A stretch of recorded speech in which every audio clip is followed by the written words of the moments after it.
adik-adik, bagaimana kabarmu hari ini? Mudah-mudahan semuanya dalam keadaan sehat. Jumpa lagi di sini di video pembelajaran IPS dengan Ibu Esra Sitanggang dengan materi keunggulan dan keterbatasan antar ruang serta pengaruhnya terhadap kegiatan ekonomi, sosial, dan budaya di Indonesia dan di ASEAN. Baiklah, mari kita mulai pembelajaran.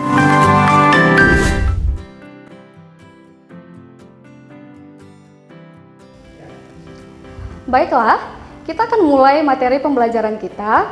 Namun terlebih dahulu, adapun yang menjadi tujuan pembelajaran kita. Yang pertama, dapat menjelaskan keunggulan dan keterbatasan antar ruang serta peran pelaku ekonomi dalam perekonomian. Yang kedua, dapat mendeskripsikan pengaruh interaksi antar ruang terhadap kegiatan ekonomi, sosial, dan budaya di Indonesia dan di ASEAN. Yang ketiga, dapat menganalisis perdagangan antar daerah dan antar pulau serta perdagangan internasional. Yang keempat, dapat mendeskripsikan pengembangan ekonomi maritim dan agrikultur di Indonesia. Dan yang terakhir, dapat menjelaskan pendistribusian kembali pendapatan nasional. Nah, ini ada peta konsepnya.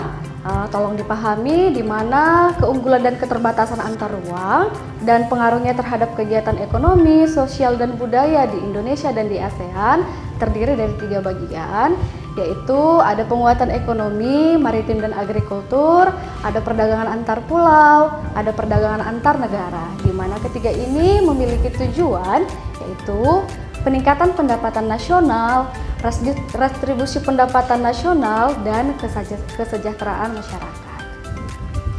Nah, di dalam materi ini kita mempunyai 4 sub materi, di mana ada bagian A, yaitu keunggulan dan keterbatasan antar ruang, serta peran pelaku ekonomi dalam suatu perekonomian.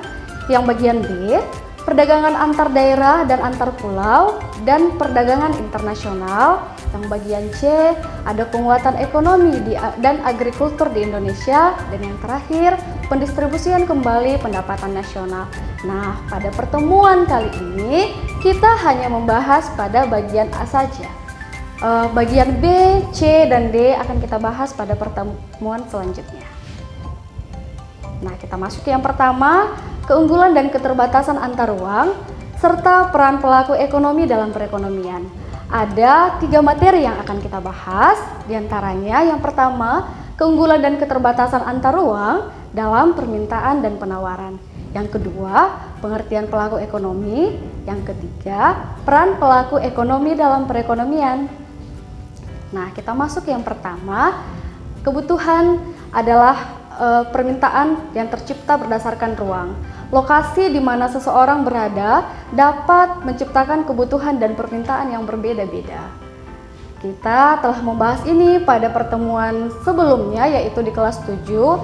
Kita telah mempelajari tentang kebutuhan, di mana kebutuhan manusia itu bermacam-macam dan selalu bertambah, baik dalam jumlah maupun kualitasnya. Kebutuhan yang harus dipenuhi oleh setiap manusia juga berbeda-beda dan sangat beraneka ragam. Namun, perlu diketahui bahwa faktor ruanglah yang akan menentukan tindakan seseorang sebagai konsumen. Contoh, kita ambil masyarakat kota dengan masyarakat desa, di mana masyarakat kota memiliki perilaku konsumsi yang berbeda jika dibandingkan dengan masyarakat desa. Nah, masyarakat kota lebih banyak membeli barang dan jasa karena ditunjang oleh pendapatan. Selain itu, terdapat banyak macam pasar modern yang terdapat di kota, seperti supermarket dan hipermarket.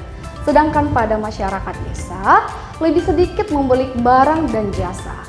Selain itu juga, di desa masih menggunakan pasar tradisional. Nah, adapun yang menjadi alasan adanya interaksi antar ruang itu, salah satu alasannya yaitu adanya potensi dan kekayaan sumber daya alam yang berbeda. Kita ketahui di wilayah Indonesia memiliki banyak potensi dan kekayaan sumber daya alam.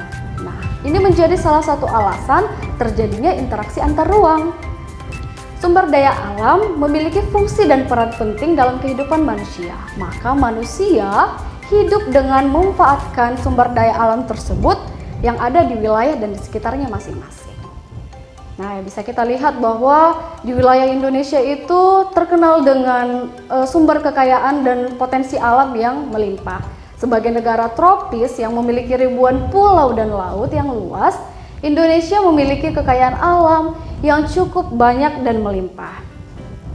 Nah, salah satunya ada kekayaan alam di daratan dan di lautan. Kita ketahui di daratan itu ada potensi pertanian, perkebunan, peternakan. Sedangkan di lautan ada perikanan, terumbu karang, dan juga tambang.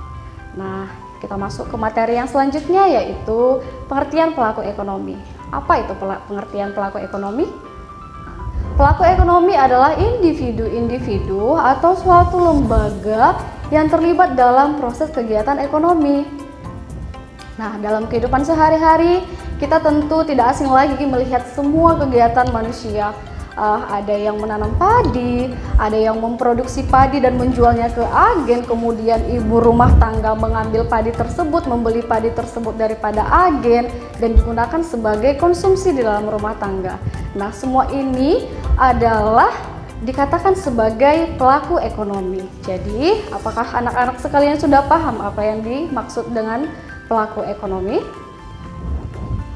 Ya, pelaku ekonomi ini juga dibagi dari 3 bagian. Ada produsen, ada distributor, dan ada konsumen. Apa-apa saja itu? Kita lihat di produsen. Produsen itu merupakan suatu pihak atau seseorang yang melakukan kegiatan memproduksi dan menghasilkan suatu barang dan jasa. Lalu, apa itu distribusi? Distribusi adalah kegiatan menyalurkan barang dan jasa yang diproduksi konsumen tadi kepada konsumen. Nah, orang atau lembaga yang melakukan kegiatan distribusi disebut sebagai distributor. Selanjutnya adalah konsumen. Apa itu konsumen? Konsumen adalah orang yang memakai barang dan jasa atau menghabiskan nilai guna suatu barang dan jasa. Nah, masuk ke dalam materi selanjutnya, yaitu mengenai peran pelaku ekonomi dalam perekonomian. Di sini sudah ada denahnya bahwa peran pelaku ekonomi ini memiliki peran perekonomian sebagai berikut. Ada yang pertama, rumah tangga keluarga konsumen atau RTK, yang kedua rumah tangga produsen atau RTP, lalu yang ketiga ada pemerintah, dan yang keempat masyarakat luar negeri. Nah, kita lihat ya perannya apa-apa saja nih. Nah, ada peran rumah tangga produsen. Perannya ada 2, yaitu sebagai penghasil barang dan jasa serta sebagai pemakai faktor produksi. Lalu peran rumah tangga konsumen yaitu sebagai konsumsi, yang katanya tadi menghabiskan nilai guna suatu barang dan jasa, dan juga penyedia faktor produksi. Terus peran masyarakat luar negeri apa? Nah, ekspor dan impor barang dan jasa itu merupakan peran masyarakat luar negeri. Ada juga ekspor faktor produksi. Lalu yang terakhir, peran rumah tangga pemerintah itu terbagi dari 3, yaitu sebagai konsumen, produsen, dan sebagai pengatur.